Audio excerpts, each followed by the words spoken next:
Salut à tous, vous avez déjà dû entendre parler des parcs Disney qui se trouvent à Tokyo. Et en tout cas, je l'espère pour vous, car aujourd'hui on va parler actualité et on va voir que les futurs projets de ces parcs ils sont pour le coup assez énormes. Pour commencer, dans le parc Tokyo Disneyland, il va y avoir un land spécialement consacré à la Belle et la Bête qui sera construit d'ici 2020. Et en fait, dans ce land, on pourra y retrouver le village de la Belle. Donc dans ce village, bien entendu, il y aura des boutiques, il y aura des restaurants sûrement, on pourra se restaurer, acheter des choses en lien avec le film, un peu comme chez nous dans l'attraction Star Tours 2. Lorsqu'on sort de l'attraction, on tombe directement dans la boutique Star Wars finalement. Mais là, ce sera un tout petit peu plus différent puisque le village sera construit tout autour du château de la Bête, qui sera le point central du land, et c'est là où il y aura bien évidemment l'attraction. Tout d'abord, il faut savoir que ce sera une attraction unique à Tokyo Disneyland. Je ne sais pas si vous vous rappelez, il y avait aussi une attraction Belle et la Bête qui était bel et bien prévue à Paris pour le coup, mais malheureusement elle n'a jamais pu voir le jour pour la simple et bonne raison qu'à l'époque on n'avait pas le budget et c'est vraiment dommage. Et à ce moment-là, vous devez sûrement vous demander qu'est-ce qu'il y aura dans ce château, comment sera faite l'attraction.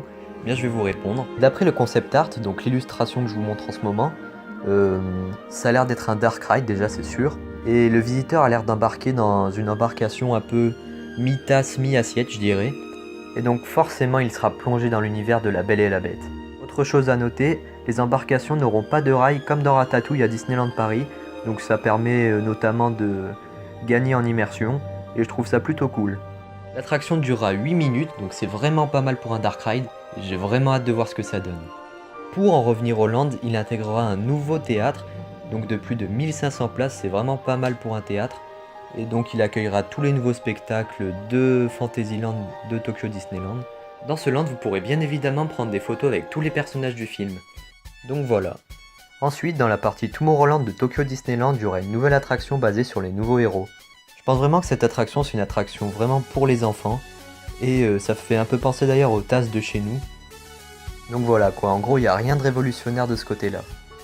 Maintenant passons aux nouveautés du deuxième parc Disney de Tokyo, le Tokyo Disney Sea.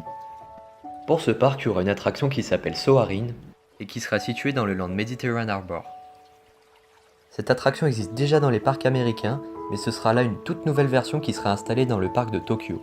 C'est en fait un simulateur de vol qui nous fait découvrir les plus belles merveilles de la planète. Forcément, je déconseille cette attraction à tous ceux qui ont le vertige.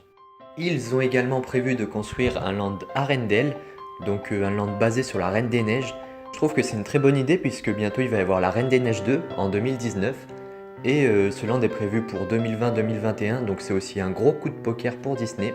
Je pense que l'attraction aura des similitudes avec celle de Floride qui est dans le parc Epcot, sauf que ici ce sera carrément un land complet où on pourra voir le château d'Arendelle, le port, et ça s'intégrera très bien à Tokyo Disney Sea parce que Tokyo Disney Sea à la base c'est un peu comme une ville portuaire.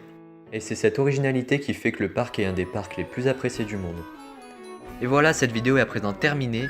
Bien entendu, toutes les nouveautés que j'ai citées dans cette vidéo sont confirmées et ouvriront à peu près tout en même temps, soit en 2020. Donc je pense qu'après 2020, ce sera vraiment intéressant d'aller à Tokyo Disneyland, tout simplement parce qu'il y a des attractions magnifiques et uniques au monde là-bas que j'ai déjà citées dans la précédente vidéo, top 10 des meilleures attractions du monde. Je vous invite d'ailleurs à aller la voir si ce n'est pas encore fait. Et bien entendu, si cette vidéo vous a plu, n'hésitez pas à vous abonner, à laisser un petit pouce bleu.